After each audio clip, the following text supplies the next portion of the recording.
Queridos, como o Gils falou, nós estamos conversando sobre esse tema, esse mês de julho, criados pela palavra. No domingo passado nós falávamos sobre o que isso significa, por quê e do que se trata. Quem é criado pela palavra? É a igreja. A igreja é criada pela palavra de Deus. A igreja está no coração de Deus. Agora, que igreja é essa? E nós conversamos um pouquinho sobre isso. É uma igreja que não é nem tanto religião, mas é muito, muito, muito relacionamento. É uma igreja que brinca junto e que se alegra em estar junto. Mas não só se alegrar em estar junto e que ninguém entre nela. Não, uma igreja que se alegra em estar junto e que se alegra em que mais pessoas estejam junto conosco. Em que a gente aceite as pessoas, acolha as pessoas. E nesse processo de aceitação, nesse processo de relacionamento, o Senhor transforme o coração de todos aqueles que temos contato. Assim como o Senhor transformou o seu coração, que Ele possa transformar o coração das pessoas que você encontra no dia a dia. E falamos tudo isso a partir de Atos capítulo 2. O nascimento do movimento de Jesus, que vai ser chamada igreja, naquele momento histórico no Novo Testamento, ali em Atos 2, quando o Espírito Santo vem e dá vida à igreja, que já era e já existia desde o Antigo Testamento, através da palavra de Deus, lá a Abraão, e agora através da palavra de Deus em Jesus, que é o Evangelho e que é a boa notícia. Hoje nós vamos falar lá no Evangelho de João, capítulo 4 desse Evangelho. Eu quero convidar você desde já a abrir Evangelho de João, capítulo 4, e nós vamos ler a partir do verso 5. Evangelho de João, nós vamos ler no capítulo 4, a partir do versículo 5. E vamos falar sobre adoração nessa noite. E eu espero que você compreenda a dimensão do que seja adoração na minha vida, na sua vida, na nossa vida como igreja. E porque esse assunto não tem a ver com religião, ele tem a ver com relacionamento também. E a gente vai conversar um pouco sobre isso. Evangelho de João, capítulo 4, a partir do verso 5, mesmo sentado como estamos, mas com toda a atenção e reverência do nosso coração, diz assim a palavra do Senhor.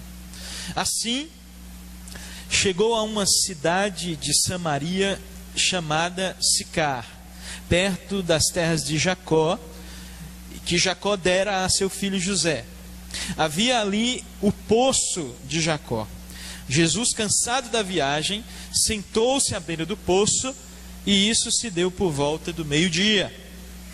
Nisso veio uma mulher samaritana tirar água e disse-lhe Jesus: dê-me um pouco de água.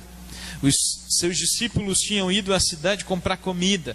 A mulher samaritana lhe perguntou: como o Senhor, sendo judeu, pede a mim, uma samaritana, água para beber? Pois os judeus não se dão bem com os samaritanos. Jesus lhe respondeu: se você conhecesse o dom de Deus e quem está pedindo água, você lhe teria pedido e dele receberia água viva. Disse a mulher: o Senhor não tem como tirar água e o poço é fundo. Onde pode conseguir água viva? Acaso o Senhor é maior que o nosso pai Jacó, que nos deu o poço, do qual ele mesmo bebeu, bem como os seus filhos e o seu gado? Jesus respondeu: quem beber dessa água terá sede outra vez, mas quem beber da água que eu lhe der nunca mais terá sede. Ao contrário, a água que eu lhe der se tornará nele uma fonte de água a jorrar para a vida eterna. A mulher lhe disse: Senhor, me dá sempre dessa água, para que eu não tenha mais sede e nem preciso voltar aqui para tirar. Ele lhe disse: vá, chame seu marido e volte. Não tenho marido, respondeu ela. Disse Jesus: você falou corretamente dizendo não tem marido. O fato é que já teve 5, e o homem com quem agora vive não é seu marido. O que você acabou de dizer é verdade. E disse a mulher: Senhor, vejo que é profeta. Nossos antepassados adoraram nesse monte, mas vocês judeus dizem que em Jerusalém é o lugar em que se deve adorar. Jesus declarou: Creia em mim, mulher, está próxima a hora em que vocês adorarão o Pai, nem nesse monte e nem em Jerusalém. Vocês, samaritanos, adoram o que não conhecem. Nós adoramos o que conhecemos, porque a salvação vem dos judeus. No entanto, está chegando a hora, e de fato já chegou, em que os verdadeiros adoradores adorarão o Pai em espírito e em verdade. São estes os adoradores que o Pai procura. Deus é espírito, e é necessário que os adoradores o adorem em espírito e em verdade. Disse a mulher: eu sei que o Messias está por vir, e quando ele vier, explicará tudo para nós. Então Jesus declarou: eu sou o Messias, eu que estou falando com você. Louvado seja o Senhor por essa palavra, queridos. Amém? Eu não sei se você já teve a experiência de ir a um estádio de futebol e torcer por algum time. Já teve? Você já foi? Você já fez isso? Se você é torcedor do Náutico, não, deixa pra lá. Tá tudo certo. Tá tudo bem. Né, Gilson? Vou brincar com você que você está mais próximo aqui. Eu lembro que quando eu morava em Fortaleza, viu, Alexandre? Você que é também torcedor do Náutico, parabéns, viu? Deus abençoe. Eu lembro que quando eu morava em Fortaleza, eu fui no Castelão algumas vezes. Eu fiz teologia lá no Seminário Teológico de Fortaleza, da nossa denominação. E a gente ia muito no Castelão, em Fortaleza, assistir o jogo do Fortaleza. Que a gente gostava lá no seminário, tinha uma turma que gostava do Fortaleza Futebol Clube. E a gente foi, e a gente ia algumas vezes assistir o jogo do Fortaleza. Coincidentemente, o mascote do Fortaleza lá do Ceará é um leão. Talvez por isso eu gostava muito, né, de torcer pelo Fortaleza. Porque eu sou torcedor do esporte, os irmãos não sabem disso, né? Os irmãos ficam tristes assim, né? Mas tudo bem, passa, isso passa. E eu lembro que eu ia no estádio, e foi uma das minhas primeiras vezes em um estádio de futebol, por isso que eu guardo essa lembrança.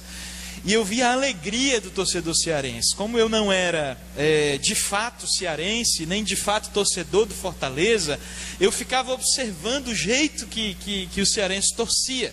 E a alegria que era. Eu lembro que naquele ano que nós chegamos em Fortaleza, o time do Fortaleza subiu para a primeira divisão. Então todos os grandes clubes do Brasil na época foram jogar em Fortaleza. E a gente foi assistir aos jogos do Fortaleza com esses grandes clubes. E era interessante a alegria que as pessoas sentiam. Eu lembro de uma vez que o estádio estava lotado mesmo, e o Castelão é enorme, mais ou menos do tamanho aqui do Arruda, e o Fortaleza tinha feito o segundo gol já, e eu, ao invés de pular e gritar gol, eu fiquei sentado para ver aquela movimentação em volta.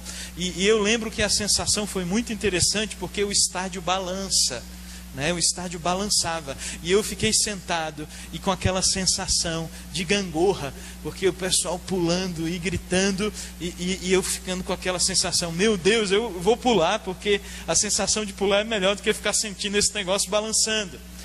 Mas isso era uma manifestação de alegria. Estava claro que as pessoas estavam ali naquele espaço, e elas foram ali torcer, mas foram ali para sentir alegria, para se alegrar. E isso acontece aqui, quando você vai para o estádio de futebol, ver o seu time jogar, você vai ali para se alegrar, para sentir a alegria de ver o seu time jogando bem, fazendo um gol e trazendo para você uma certa satisfação. E você sabe que um dos sinônimos de alegria pode ser adorar.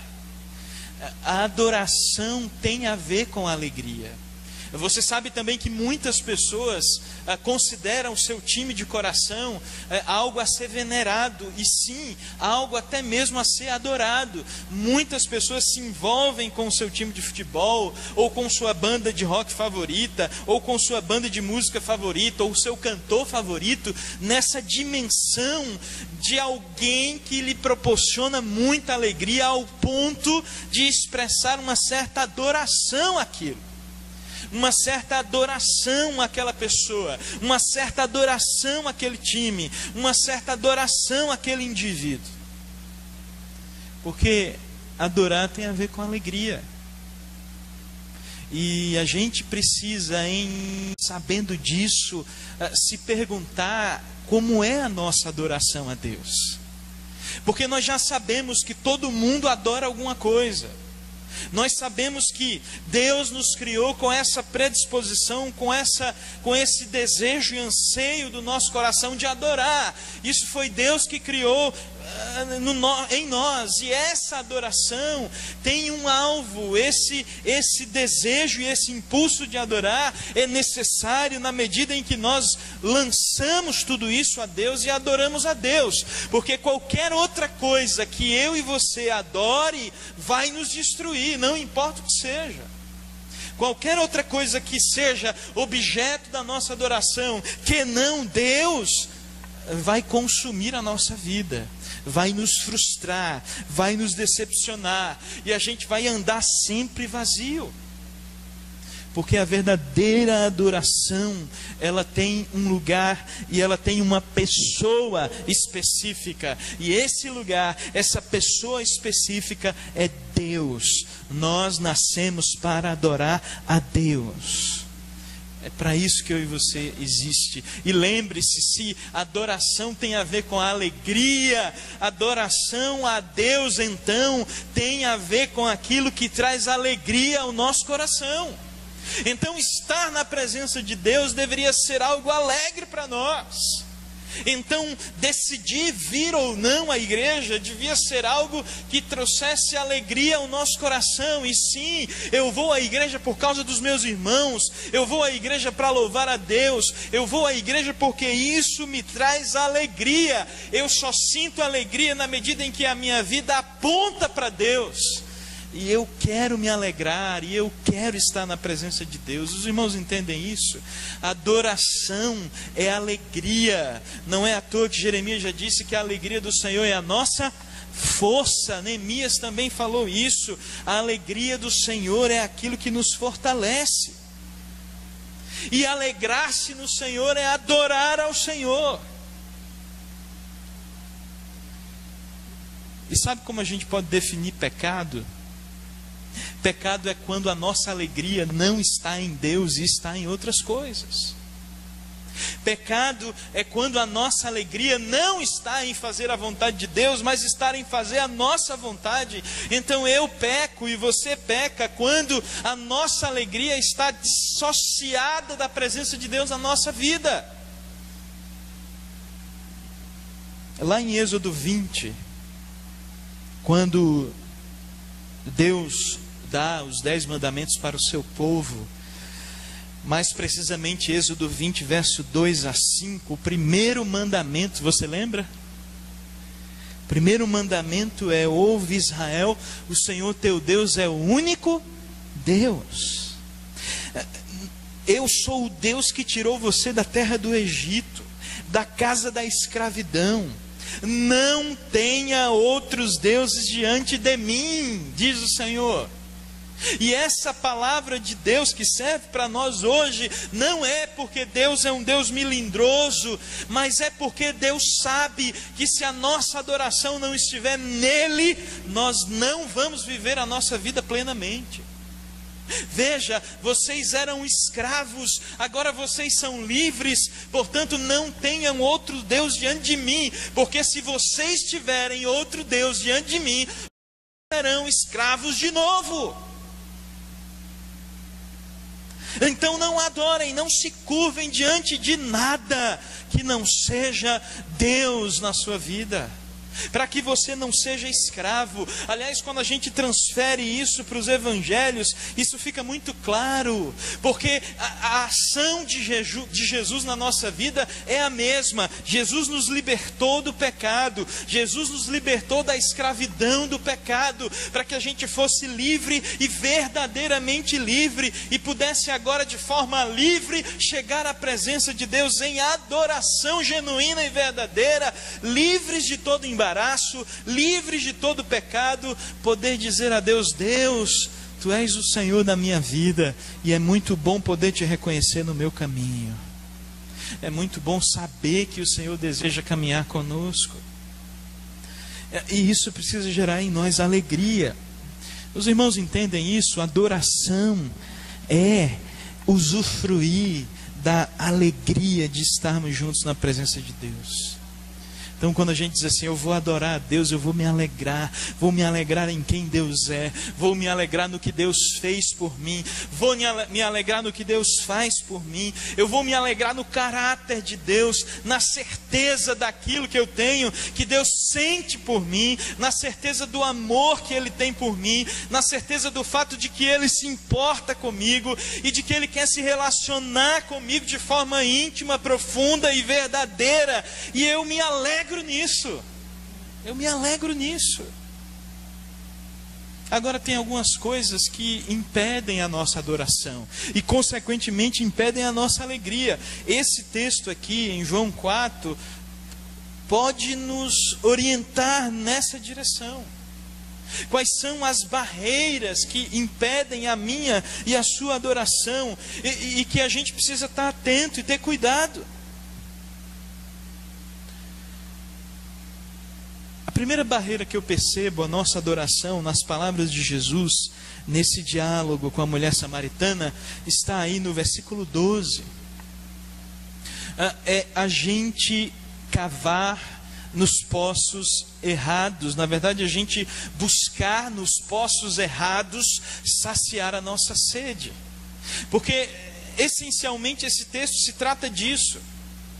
Muitas barreiras à nossa adoração está em procurarmos os poços errados para saciar a nossa sede. Porque a mulher, quando conversa com Jesus, ela faz uma pergunta que pode passar despercebida, mas que diz muito desse encontro. Porque a mulher diz assim: por acaso você é maior do que o nosso pai Jacó, que furou esse poço? Sabe o que a mulher está dizendo? Quem é você para falar da importância desse poço? Quem é você diante da história e da tradição que tem esse poço?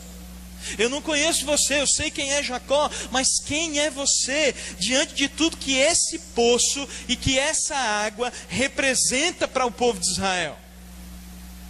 É isso que essa mulher está querendo dizer. Só que Jesus está se referindo a outra realidade, a uma dimensão e a um plano diferente. E Jesus diz a ela: olha, se você soubesse mesmo quem é que está falando com você, você teria lhe pedido e ele te daria a água que jorraria para a vida eterna. Uma água que vai fazer com que você não tenha mais sede.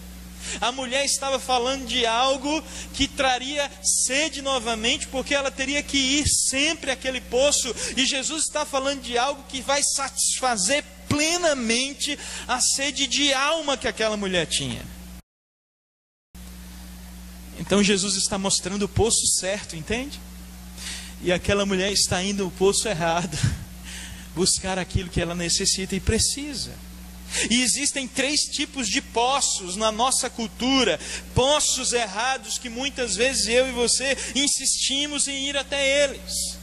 O primeiro poço errado, que às vezes, e tem muita gente indo, e às vezes a gente vai lá também, é o poço do dinheiro e do conforto. Muitas vezes as pessoas querem satisfação na vida e querem se sentir satisfeitas e saciadas. Por isso elas vão buscar isso em alguns poços errados. E o primeiro deles é o poço do dinheiro e do conforto. Não só o dinheiro, veja, não é o dinheiro pelo dinheiro, mas é o poço do dinheiro e do conforto. a grande questão de se satisfazer através de coisas, através do que se tem, através do que se pode mostrar. E não é pouco o número de pessoas que vez ou outra querem se saciar plenamente nesse poço do dinheiro e do conforto. E veja, não é que essas coisas são más em si mesmas. Essas coisas se tornam poços errados na medida em que elas se tornam mais importantes para nós do que a vontade de Deus para a nossa vida, entende? Por isso que é um poço errado. O dinheiro e o conforto não é mal em si. O que é ruim é a gente pensar que é isso que vai me trazer a plena felicidade. É isso que é ruim. O que é ruim é achar que quanto mais eu tenho, mais eu sou feliz. O que é ruim é achar que quanto mais eu esteja confortável, mais eu estarei feliz. E não é assim que funciona. Não é assim que funciona. Jim Carrey, certa vez, disse uma frase que se tornou muito famosa. O ator mesmo, americano, comediante, ele disse assim: eu queria que todo mundo tivesse muito dinheiro e fosse famoso, para que essas pessoas vissem que isso não é a resposta. É um poço errado. Um outro poço errado que a nossa cultura nos incentiva a ir lá sempre é o poço dos relacionamentos e do sexo. É a mesma lógica do poço errado, dinheiro e conforto. Essas coisas não são más em si mesmas, mas passam a ser ruins na medida em que são mais importantes do que o que Deus tem na nossa vida. Na medida em que essas coisas são mais importantes do que a vontade de Deus para nós. Então tem muita gente que quer ser feliz e plenamente feliz aonde? Nos relacionamentos. Então algumas pessoas pensam: eu vou ser feliz quando eu encontrar a tampa da minha panela, não é isso? Eu vou ser plenamente realizado quando eu encontrar a tampa da minha panela. Encontrar a tampa da panela é muito bom, né, Gilson? Ou a metade da laranja é bom. Mas deixa eu dizer uma coisa para você: ninguém vai completar você, e ninguém vai trazer a satisfação que você precisa, porque só Jesus pode fazer isso na nossa vida. Então as meninas, cadê as meninas? As mulheres, não ache que o seu futuro marido, o seu namorado é essa pessoa que vai satisfazer plenamente você. Não ache isso, mesmo que ele seja romântico, assim como Gilson. Cadê Carminha, hein? Ele é romântico, Carminha? Não, né? Já foi mais. Perdeu a praia. Olha, gente, meninas, não é nesses relacionamentos perfeitos que muitas vezes a gente vê nos filmes, a gente vê nas comédias românticas, que você vai se satisfazer plenamente. Não é. Não é no homem romântico demais que todo dia dá uma flor para você, todo dia leva café na cama, todo dia pergunta o que você tem, se você está bem, o que é que você quer. Tudo bem, isso é legal por um determinado tempo. Daqui a pouco, quando ele for levar café para você na cama, você vai estar de saco cheio disso. Porque não é nessas coisas que está a satisfação plena. Você entende isso? A gente não consegue se satisfazer plenamente nessas coisas. E os homens também. Os homens acham que vão se satisfazer com as mulheres perfeitas, né? E o que é mulher perfeita? É aquela que cozinha perfeitamente, é aquela que não atrapalha quando está passando jogo de futebol, né?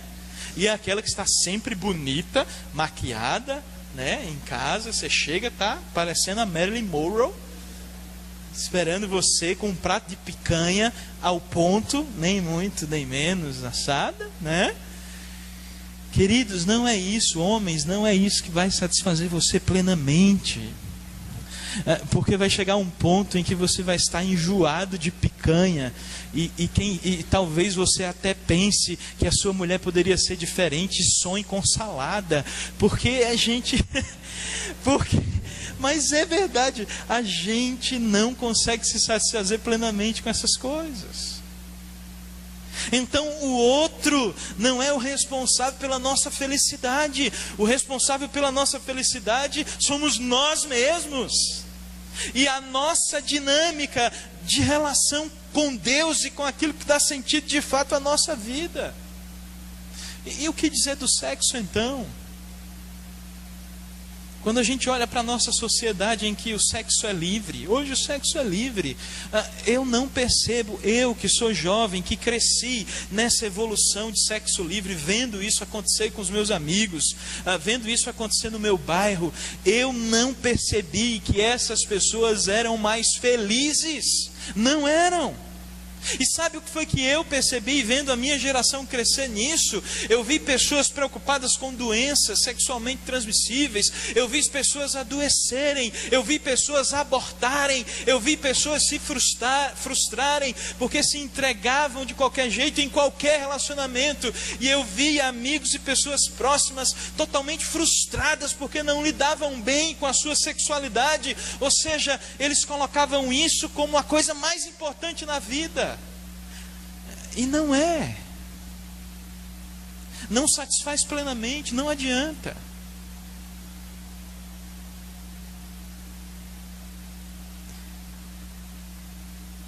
Esse é o segundo poço errado que às vezes a gente procura dos relacionamentos e do sexo. Terceiro poço vazio. Terceiro poço errado que a gente procura é o poço do respeito e do sucesso.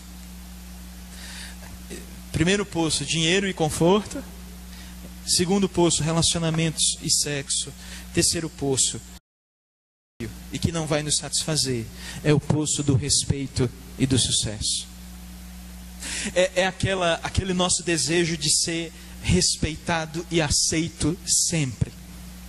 É aquele nosso desejo de ser respeitado pelas pessoas o tempo inteiro, de ser valorizado por todos, de ser reconhecido por todos, de ser apontado como exemplo, de querer sempre a aprovação das pessoas.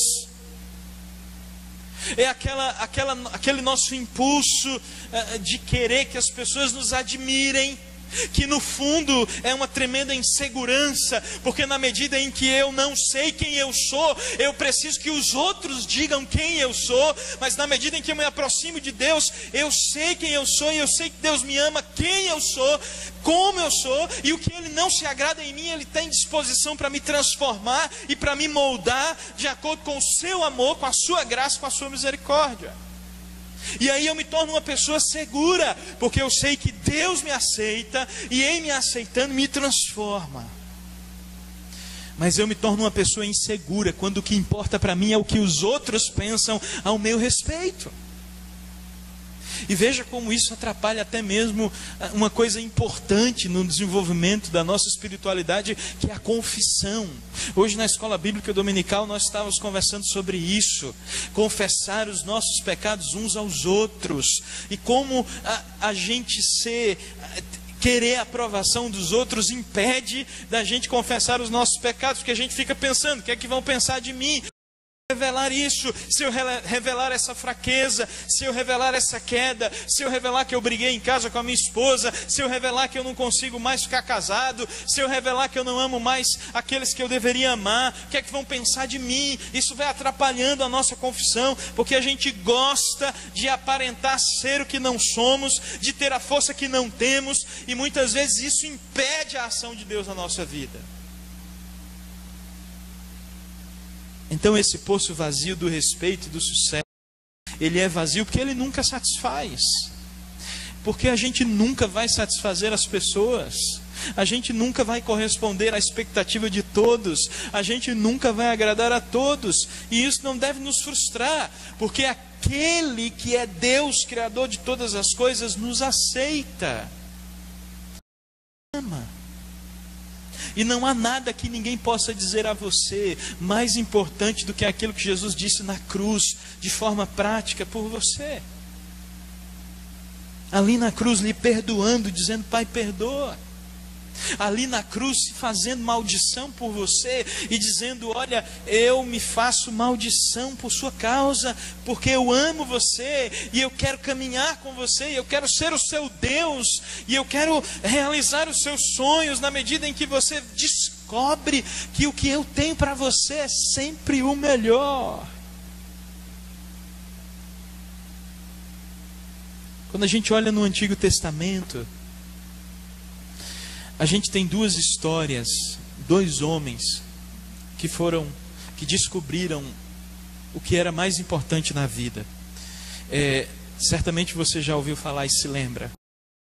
Um desses homens é Jó. Você lembra da história de Jó? Jó perdeu tudo. E descobriu, quando ele perdeu tudo, que Deus é o que ele tinha de mais importante. E Deus era a única coisa essencial que ele não podia perder em momento nenhum na sua vida. É por isso que quando Jó perde tudo, ele diz: eu te conhecia de ouvir falar, mas agora os meus olhos te veem. E não é que Jó está vendo Deus de fato. O fato é que agora Jó experimenta Deus na sua vida. Entende isso? Antes eu te conhecia pelas experiências da minha religião, talvez. Eu ouvia falar do Senhor, mas não, agora é algo que eu estou vendo, é algo que eu estou experimentando na minha vida. Disse para Deus, Jó disse para Deus. Perdeu tudo e descobriu aquilo que era essencial. E o outro homem é Salomão. Salomão tem um versículo perigosíssimo lá no Eclesiastes, que ele diz assim: eu fiz tudo que o meu coração desejou. Eu fiz tudo o que eu queria fazer. Eu tive tudo que eu quis ter. Tudo aquilo que eu desejei, eu fiz. E o que foi que ele descobriu? Tudo aquilo que eu fiz não trouxe satisfação para o meu coração. Ele diz no Eclesiastes: tudo é vaidade. Vaidade das vaidades é como correr atrás do vento. Não faz nenhum sentido. Dois homens, um que perdeu tudo e um que descobriu e ganhou tudo, mas os dois chegaram à mesma conclusão: Deus é o mais importante. Amém, queridos? Poço errado não funciona. O poço certo é aquele que Jesus nos oferece todos os dias. O poço da sua companhia, o poço da presença do Espírito de Deus no nosso coração. Esse é o poço certo. Se Deus não satisfizer você, não existe nada que não vai satisfazer, que vai satisfazer. Nada, absolutamente nada. Se você está na presença de Deus, se você adorar a Deus, não satisfizer você, nada vai conseguir satisfazer. Agora tem uma outra barreira. A primeira barreira é o poço errado. E eu não vou demorar, amém? 5 minutos. A segunda barreira, além do poço errado, é o pecado não confessado. O pecado não confessado é uma barreira na nossa adoração. O poço errado, a alegria no lugar errado, é uma barreira na nossa adoração. E a segunda barreira é o pecado não confessado. No verso 16 e 19, na conversa de Jesus com a mulher samaritana, ele diz assim: vai chamar o teu marido. E a mulher diz assim: eu não tenho marido. E Jesus diz: é verdade, você teve 5 e o que você tem agora também não é o seu marido. E você está certa, você está confessando que você não tem marido. Eu não sei se você já brincou com uma criança de esconde-esconde, já? Com seu filho talvez, já, Gilson? Brincar de esconde-esconde? Em casa? Eu brinco com as meninas, minhas filhas têm 2 e 4 anos, né? E a gente brinca todas, de 2 noites por semana, a gente brinca e elas chamam. Às vezes, elas chamam todas as noites, mas às vezes não dá. Neto vai brincar muito de esconde-esconde. Daqui a pouco, daqui a 1, 2 anos, viu? Você se prepare. E é interessante, não sei se você se lembra, quando as crianças vão se esconder, elas sempre se escondem em lugares muito fáceis. Na verdade, elas fazem barulho. Sofia, por exemplo, se esconde embaixo da mesa. Então, assim que eu viro, eu vejo Sofia. Mas como é que ela está? Ela está com os olhinhos fechados, né? E Loló também. Laurinha está assim, com os olhinhos fechados, né? Do lado da irmã, que só vai para onde a irmã vai. E eu fico dizendo, cadê as princesas? Cadê a Sofia? Cadê a Laurinha? E elas rindo, com os olhos fechados, fingindo, ou não sei, para elas estão escondidas, mas na verdade não estão ali. Você já parou para pensar que com Deus é a mesma coisa? Às vezes a gente esconde o nosso pecado, às vezes a gente não fala para Deus do nosso pecado, é isso que significa confissão, e acha que Deus não vê. E acha que Deus não se importa. E acha que Deus está perguntando, cadê? Não tem pecado não, né? Você é um cara legal. Está tudo, ele viu tudo, ele vê tudo. Está tudo exposto. Agora, o fato do nosso pecado estar exposto diante de Deus não nos faz ter medo de Deus. Isso que é graça. O fato de eu ter consciência que Deus conhece o pecado que eu cometi antes de vir para cá, para a igreja, não faz com que eu tenha medo dele. Ao contrário, porque o Deus que Jesus revela é o Deus que quer nos atrair para Ele. Então, meu irmão e minha irmã, quando você pecar, não fuja de Deus, corra em direção a outro. Quando eu sei que fiz algo que desagradou a Deus, eu não preciso deixar de ir na igreja, eu não preciso fingir que nada está acontecendo, eu não preciso fingir que Deus não se importa. Não, quando eu me desviar, quando eu cair, quando eu pecar, quando eu ofender alguém, quando eu falar uma palavra maldita, quando eu pensar uma coisa mal pensada, eu posso ir em direção a Deus e apresentar a Ele a minha vida e o meu pecado e dizer, Senhor, eu estou aqui, eu quero estar na Tua presença sem isso. Porque tu já sabes tudo. E se Deus já sabe todas as coisas, porque eu vou fugir dele? Ao contrário, eu vou me aproximar dele e vou derramar na presença dele tudo aquilo que é feio na minha vida, porque ele aguenta, ele dá conta. E ele perdoa e restaura. E ele nos dá o seu Espírito Santo, que nos conscientiza, que nos capacita a não ficar no mesmo erro o tempo inteiro. Os irmãos entendem isso? Às vezes a gente acha que está na igreja, a gente precisa fingir que a nossa vida é perfeita, e a gente sabe que não é. Mas você tem que estar aqui, você tem que estar aqui. Você tem que estar na presença de Deus junto com seus irmãos, que acredite, erram tanto quanto você, a começar em mim. Nós temos que estar aqui juntos na presença de Deus, buscando e adorando a Deus, se alegrando na presença de Deus, não conformados ao pecado, muito pelo contrário, derramando no nosso coração na presença dEle, para que o pecado, claro, não faça mais parte da nossa vida, mas que o Espírito Santo de Deus domine o nosso coração, e que a gente seja livre daquilo que nos afasta da presença dEle, amém? Deus não quer que você corra dele. Ele veio em nossa direção, e só Ele tem o problema para o pecado. O problema para o nosso pecado não são os poços falsos que a gente falou aqui. E ao invés de correr para um poço falso, toda vez que você se sentir inseguro com você mesmo, ao invés de correr para o poço falso, toda vez que você se sente uma pessoa não adequada, toda vez que você acha que não tem valor, toda vez que você acha que as pessoas não valorizam você, toda vez que você se sentir cansado, toda vez que você se sentir angustiado, toda vez que você se sentir uma pessoa que ninguém consegue amar, você, ao invés de correr para o poço falso, das relações fáceis, do dinheiro e do conforto, da aceitação gratuita, você corra para Deus. E na presença de Deus há cura para todas essas mazelas do nosso coração. Na presença de Deus, quando nós confessamos a Deus qual é o nosso problema, quando nós confessamos para Deus o que é que está acontecendo conosco e o que é que nós estamos sentindo, há cura na presença de Deus.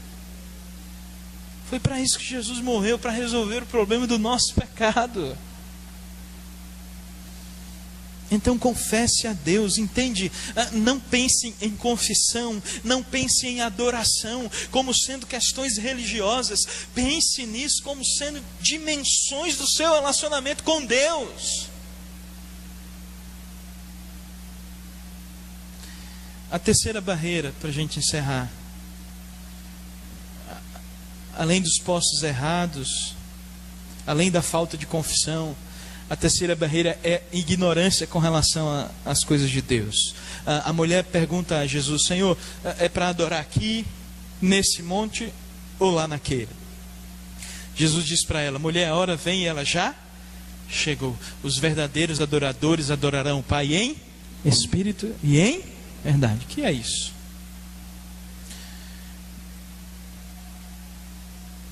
É preciso que a gente saiba isso. Às vezes, por muito repetir essas coisas, a gente se esquece de que a verdadeira adoração é em espírito e em verdade. Espírito é quando o nosso coração aquece. Espírito, uma adoração em espírito é aquela adoração em que a nossa emoção, de fato, aquilo que a gente está sentindo, está na presença de Deus, dominado por Ele. Agora, a verdade tem a ver com aquilo que a gente pensa. Verdade tem a ver com a lógica, sim.